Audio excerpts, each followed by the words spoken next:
Përshëndetje të nderuar shikues, jemi takuar në minutat e ditarit informativ në RTS Gjirokastra. Kundër të tjera, sot do të ndiqni.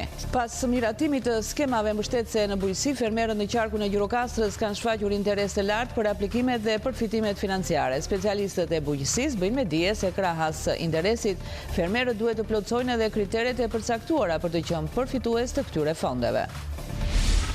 Fermerët e Bashkisë së Delvinës kanë nisur punët sezonale në pemtari, ku po kryen spërkatjet, krasitje dhe shërbimet e tjera bujqësore. Sipas specialistit të bujqësisë, Hanefi Braho, fermerët po kërkojnë këshillim për mirëmbajtjen e kulturave dhe rritjen e prodhimit. Bashkia numëron rreth 200 fermerë me 200 hektar pemtari, 100 hektar misër dhe 80 hektar jonç. Ulje e numrit të përfituesve është regjistruar gjatë 5 mujorit të parë të vitit në skemën e ndihmës ekonomike në qarkun e Gjirokastrës. Sipas të dhënave të drejtorisë rajonale të shërbimit social shtetëror, një pjesë e aplikuesve janë përjashtuar pas verifikimeve të kryera, pasi janë konstatuar deklarime të pasakta dhe mos përputhje në dokumentacion. Aktualisht në qark vijojnë të përfitojnë ndihmë ekonomike rreth 700 persona. Ditë të vinë me vetëdije, kështu titullohet shfaqja që u ngjit në skenën e teatrit të Gjirokastrës nga nxënës të shkollës Koto Hoxhi. Kjo pjesë që u shkrua dhe u vë në skenë nga mësuesja Liliana Çobani trajtoi problematika me të cilat përballen të rinjt sot. Ju njohim tani më gjerësisht, mbi 27.000 nxënës të klasave të pesta në vend sot zhvilluan testin e kombinuar në lëndët gjuhë shqipe, matematik dhe dituri natyre.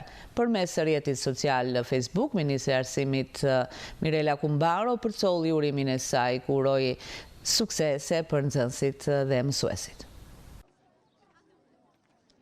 Sot u zhvillua provimi për vlerësimin e arritjeve të nxënësve të arsimit fillor, i njohur si VANAF, për të gjithë nxënësit e klasave të pesta. Testimi vlerësoi njohuritë e fituara gjatë ciklit fillor dhe përfshiu pyetje nga 3 lëndët kryesore: gjuhë shqipe, matematik dhe dituri natyre. Me një mesazh drejtuar nxënësve, mësuesve dhe prindërve para nisjes së provimit, Ministri i Arsimit Mirela Kumbaro u ka uruar suksese mbi 27.000 nxënësve që morën pjesë në këtë testim. Të dashur nxënës të klasës së 5, ju jeni më të veçlit që bëheni, për herë të parë, për ju, pjesë e sistemit të provimeve.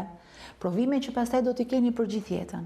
E kam këtë mesazh sot për ju, për t'ju uruar suksese në këtë provim simbol që nis ciklin e shumë provimeve me të cilat do testin në jetë. Por duhet të kuptojmë se është i vetmi sistemi drejt që njohim deri tani për të matur dijet tuaja edhe për të marrë gjithë secili notën dhe meritën që i takon. Jeni mbi 27.000 nxënës që testoni sot dijet tuaja dhe në vazhdim në gjuhë shqipe, në matematik dhe në dituri natyre. Pikët me të cilat ju do të vlerësoheni do të na tregojnë edhe juve, edhe ne, mësuesve, dhe do të na shërbejnë për të analizuar anët e forta edhe çfarë duhet përmirësojmë në procesin e mësimdhënies, por edhe për të orientuar më mirë gjithë punën tonë drejt cilësisë së arsimit parauniversitar. Për ju, por jo vetëm për ju, por edhe për ata që do të vinë në bankat e shkollës pas jush. Suksese të gjithëve, juve, suksese edhe mësuesve, që i keni pranë në çdo hap dhe kanë bërë gjithë provat bashkë me ju që ju të dilni sa më mirë sot. Unë dua të falenderoj me gjithë zemër dhe prindrit tuaj, të cilët ju ndjekin çdo ditë, kanë emocionin e provimit tuaj të parë dhe unë jam e bindur që ju do të dilni shumë mirë, sepse jeni më të mirët. Nxënësit kishin në dispozicion 1 orë e 30 minuta për të zhvilluar testin. Në Gjirokastër, ky provim u administrua në ambientet e shkollës së Koto Hoxhi, ku mblodhen 278 nxënës nga shkollat e 2 bashkive, Gjirokastër e Liboho. Pas miratimit të skemave mbështetëse në bujqësi, fermerët në qarkun e Gjirokastrës kanë shfaqur interes të lartë për aplikimet dhe përfitimet financiare. Specialistët e bujqësisë bëjnë me dije se krahas interesit, fermerët duhet të plotësojnë edhe kriteret e përcaktuara për të qenë përfitues nga këto fonde. Pas miratimit të vendimit të Këshillit të Ministrave për skemat kombëtare të mbështetjes në bujqësi, fermerët në të gjithë vendin kanë nisur interesimin për mënyrën e aplikimit dhe përfitimit nga fondet mbështetëse. Në qarkun e Gjirokastrës, interesi është përqendruar kryesisht tek disa masa kryesore të financimit, të cilat pritet të ndikojnë drejt për drejt në zhvillimin e fermerëve dhe rritjen e prodhimit bujqësor. Janë disa masa që janë prioritare për fermerët e rajonit tonë, janë masa e tufës bazë të matrikuluar, janë pagesat drejt për drejta për fermerët që kanë në pronësi si vjetë të shtullur kufiri, nga 10 krerë që ka qenë të gjedhi si vjetë është në 5, pra mjafton një fermë me 5 krerë gjedh në shqera dhe lopë, që mund të aplikoj dhe të përfitoj një vlerë prej 12.000 lek për krerë, gjithë një të matrikuluara, kuptohet, të registruara në sistemi ruta të veterinarisë. Për tufën bazë të të imtave, DLDI, kufiri minimal i aplikimit është 50 krerë, ka qenë 100 krerë për shumë vite, deri vitin e kaluar. Si vjetë mund të aplikoj një tufë me 50 krerë të matrikuluara, dhe vlera e përfitimit, edhe këtu është rritur, është bërë nga 1.000 lek, këtu është bërë 1.200 lek, gjithashtu edhe te bletaria, edhe këtu ka përmirësime pra, gjithë një në rritje të masës së përfitimit të fermerëve. Kufiri minimal i aplikimit ka qenë 50 zgjoje, është bërë 25, pra mjafton të kesh një park me 25 zgjoje bletësh, dhe përfitimi është dyfishuar, këtu ka qenë 1.000 lek, është bërë 2.000 lek për këtë vit. Këto janë 3 masat që përcaktojnë dhe numrin e aplikantëve mbi 90%. Sipas specialistëve, përfitimin nga skemat kërkon plotësimin e disa kritereve bazë që lidhen me dokumentacionin, regjistrimin e aktivitetit bujqësor dhe respektimin e kushteve të përcaktuara në thirrjen për aplikim. Aplikanti përveç asaj paraqitjes dokumentacionit të ketë NIPT aktiv dhe ndryshimi nga viti kaluar, është që duhet të ketë paguar sigurimet shoqërore koherente. Te kjo mas nuk kanë qenë vitin e kaluar, gjithnjë kjo është, natyrisht kjo është në interes të fermerëve, për hir të vjetërsisë. Kërkohet dokumentacioni, pra tokat e marra me qira të paraqesin, ka një farë lehtësimi të dokumentacionit. Skemat mbështetëse konsiderohet një ndihmë e rëndësishme për sektorin bujqësor, sidomos në zonat rurale, ku fermerët synojnë të rrisin kapacitetet prodhuese dhe të përmirësojnë ekonominë familjare. Fermerët e bashkisë Delvin kanë nisur punët sezonale në pemtari, ku po kryen spërkatjet, krasitjet dhe shërbimet të tjera bujqësore. Sipas specialistit të bujqësisë, Hanefi Braho, fermerët po kërkojnë këshillim për mirëmbajtjen e kulturave dhe rritjen e prodhimit. Fermerët e bashkisë së Delvinës që merren me pemtari kanë hyrë tashmë në fazën e shërbimeve sezonale për kulturat e tyre bujqësore. Sipas specialistit të bujqësisë Hanefi Braho, gjatë kësaj periudhe po kryen spërkatjet, krasitjet dhe proceset e tjera të nevojshme për mirëmbajtjen e pemtoreve, me qëllim rritjen e prodhimit dhe mbrojtjen e kulturave nga sëmundjet. Jemi në problemin e shërbimeve në pemtari dhe kudo, me prashitjet, me krasitjen e gjelbër në vreshtari, jemi me spërkatjet, jemi duke i shërbyer pemtarisë dhe bujqësisë, jemi në shërbimet. Pastaj më mbrapa do fillojnë mbjelljet që janë në kohën e vjeshtës, siç themi ne në dhjetor, janar, shkurt. Fermerët po kërkojnë gjithnjë më shumë mbështetje dhe këshillim nga specialistët e bujqësisë për mënyrën e trajtimit të kulturave që kultivojnë. Specialistët po i udhëzojnë ata për përdorimin e plerave, ujitjen, trajtimet mbrojtëse dhe kujdesin që duhet treguar gjatë kësaj faze të rëndësishme të sezonit bujqësor. Kjo ndihmë konsiderohet e domosdoshme për të siguruar një prodhim sa më cilësor dhe me rendiment të lartë. Kërkojnë ndihmë, duan mendim teknik, dhe jemi munduar të rrim gjithmonë pranë. Të japim optimizëm atyre që të dashurojnë bujqësinë, se bujqësia, thash, është një proces që të tëra gjërat i kërkon me krah.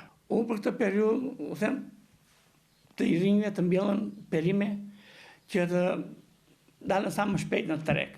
Dhe ato janë me shumë interes.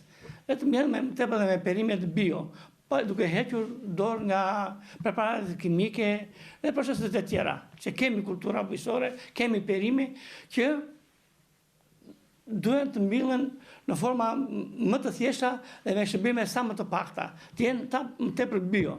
Bashkia Delvinës numëron rreth 200 fermerë aktiv në sektorin e bujqësisë. Në total, zona ka rreth 200 hektar të mbjella me pemtari, ndërsa kultivohen gjithashtu 100 hektar me misër dhe 80 hektar me jonç. Bujqësia mbetet një nga sektorët kryesor ekonomik për zonën, ku fermerët vijojnë punën intensive për mbarvajtjen e sezonit bujqësor.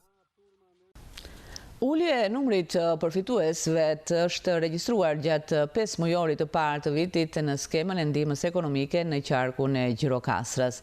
Sipas të dhënave të Drejtorisë Rajonale të Shërbimit Social Shtetëror, një pjesë e aplikuesve janë përjashtuar pas verifikimeve të kryera, pasi janë konstatuar deklarime të pasakta dhe mos përputhje në dokumentacion. Aktualisht në qark vijojnë të përfitojnë ndihmë ekonomike rreth 700 persona. Numri i familjeve përfituese nga skema e ndihmës ekonomike në qarkun e Gjirokastrës ka pësuar ulje gjatë 5 mujorit të parë të këtij viti. Të dhënat zyrtare të Drejtorisë Rajonale të Shërbimit Social Shtetëror në Gjirokastër tregojnë se një pjesë e aplikimeve janë përjashtuar nga skema për shkak të deklarimeve të pasakta apo mos përputhjeve në dokumentacionin e paraqitur nga aplikuesit. Sipas institucionit, kontrollet dhe verifikimet në terren kanë sjellë evidentimin e rasteve që nuk plotësonin kriteret për përfitim. Si sistemi i ndihmës ekonomike ka funksionuar, kemi pas një lloj stabiliteti, kemi pasur një ulje për shumë të vogël me disa numra, pra të numrit të familjeve përfituese nga ndihma ekonomike. Janë të lutur familjarët të aplikojnë nga data 1 deri në datën 10, mund të kemi aplikime të reja kur familjarët mendojnë që të ardhurat e tyre nuk janë të mjaftueshme. Dhe gjithashtu mund të aplikojnë duke deklaruar të gjitha asetet apo të gjitha çfarë disponojnë sipas formularit të aplikimit. Gjithashtu duhet të jenë shumë të kujdesshëm për deklarimin e automjeteve apo disa deklarime të tjera, sepse një deklarimi pa rregull, qoftë edhe pa dashur, të humbet mundësinë për të fituar ndihmën ekonomike. Nga data 1 deri në 10 duhet paraqiten pranë zyrave përkatëse sociale në çdo bashki të qarkut dhe në fund të muajit pastaj del njoftimi i vendimit, ku familjarët ose familjet mund të kualifikohen përfituese nga sistemi i pikëzimit apo qoftë edhe nga fondi i kushtëzuar 6% që u jepet bashkive. Në qarkun e Gjirokastrës aktualisht përfitojnë ndihmë ekonomike rreth 700 persona. Ndërkohë në dienin ton edhe bashkitë vet kanë vënë fonde ku persona të cilët nuk janë përfitues nga ndihma ekonomike mund të përfitojnë nëpërmjet fondeve të vet bashkive. Numri pak a shumë i personave me gjithë fondin 6% është diku te 700 persona. Përfaqësuesit e shërbimit social bëjnë apel që aplikuesit të deklarojnë sakt të dhënat ekonomike dhe familjare pasi verifikimet vijojnë në mënyrë periodike. Ditët vijnë me vetëdije, kështu titullohet shfaqja që u ngjit në skenën e teatrit të Gjirokastrës nga nxënës të shkollës Koto Hoxhi. Kjo pjesë që u shkrua dhe u vënë në skenë nga mësuesja Liliana Çobani trajtoi problematika me të cilat përballen të rinjtë sot. Atë mëngjes, djalë që tash më përsoni një mori emocionesh. Kanë surprizuar publikun gjirokastrik një grup nxënësish të shkollës nëntëjeçare Koto Hoxhi. Ata u ngjitën në skenën e teatrit Zinisako me dramën Ditët vijnë me vetëdije. Të rinjtë e kanë shijuar këtë eksperiencë, ndërkohë që kanë përcjell edhe mesazhe të vlefshme për bashkëmoshatarët e tyre, siç janë stop përdorimit të lëndëve narkotike dhe rëndësia që ka mbështetja te familja në çaste të vështira. Familja ishte në thelb, do me thënë. Ina që ishte një vajzë e cila përdori andi duke u dërguar, familja saj mbështetit në çastet më të ku asaj i duhej, do me thënë, dhe ne mbështetëm atë. Ishte që të isha nxënësi i cili fliste me vajzat dhe i thoshte atyre se si Andi, që është aktori kryesor, është një djalë jo i përshtatshëm ashtu siç duket nga pamja. Përjetuam një emocion se si do të shkonte shfaqja, por mendoj që të gjithë e kemi realizuar shumë bukur. Nga kjo shfaqje unë pash që kjo shfaqje sipas mendimit tim është diçka që ndodhen në jetën e vërtet dhe mënyra se si e kemi realizuar ne këtu na i tregon këto gjëra, edhe mua më pëlqen si shfaqje, është shumë e bukur, tregon realitetin e sotshëm dhe si duhet të mbrohemi prej tij. Më pëlqeu shumë sepse interpretova me disa moshatarë të mi të tjerë dhe gjithashtu mendoj se kjo shfaqje doli shumë mirë. Kjo eksperiencë e parë për mua ishte shumë e bukur dhe shumë e vlefshme sepse sjell një mesazh goxha të rëndësishëm për realitetin e sotëm, për moshatarët tanë dhe tregon një realitet i cili është pak sa i hidhur, por që është i vërtet. Unë mësova se njerëzit gjithmonë duhet të mbështeten tek familja e tyre dhe gjithashtu të tregojnë gjithmonë të vërtetën dhe të mos bien prej gjërave që u rrezikojnë jetën e tyre. Në këtë eksperiencë të parueshme, ata udhëhoqën nga mësuesja Liliana Çobani. Është një shfaqje e cila përmban problematikat e të rinjve sot dhe e luajtur nga ta, kjo bëhet më e natyrshme dhe më origjinale. Kështu që të gjithë nxënësit janë përfshirë në këtë projekt, po them të gjithë sepse kanë ndihmuar të gjithë, por trupa që e ka ndërtuar që nga fillimi e deri në fund është e përfshirë dhe morëm duart trokitjet edhe ato lavdërimet e të gjithë moshatarëve të tyre sot. E thash pak më parë që tematika ka të bëjë pikërisht me problematikat e të rinjve sot dhe një nga temat kryesore është pikërisht përdorimi i lëndëve narkotike i drogës. Çobani është njëkohësisht edhe autorja e veprës që e përshtati për skenë në kuadër të festivalit të teatrove të shkollave. Në shkollën Muhamet Gjolesha, emocionet dhe buzëqeshjet e vogëlushve shoqëruan festën e abetares për nxënësit e klasës së parë A, mes së këngëve, recitimeve dhe interpretimit artistik. 23 fëmijët i dhanë lam të mirën në librit të tyre të parë që u hapi rrugën drejt botës së dijes dhe leximit. Në ambientet festive të shkollës Muhamet Gjolesha Lazarat, buzëqeshjet, emocionet dhe zërat e fëmijëve sollën atmosferën më të bukur të festës së abetares për klasën e parë A.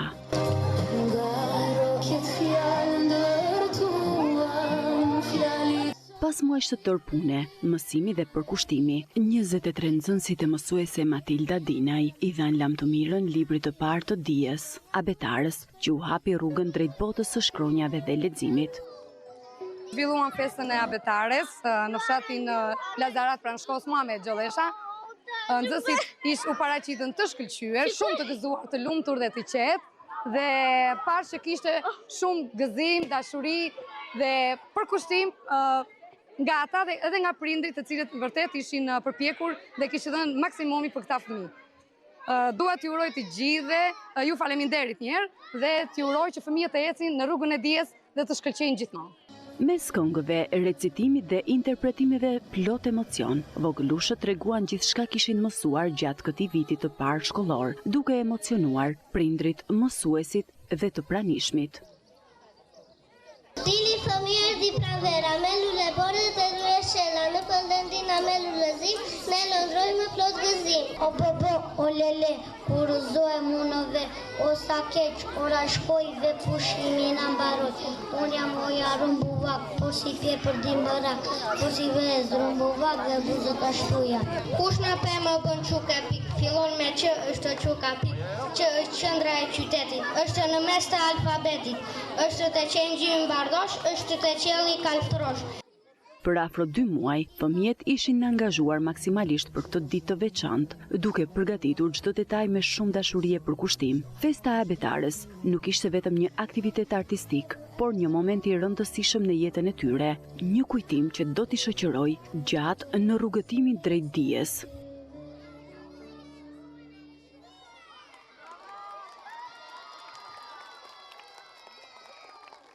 Ishte gjithçka e përgatitur për këtë ditar informativ në RTS Gjirokastra, ndahemi bashkë me Ruta Kofshi.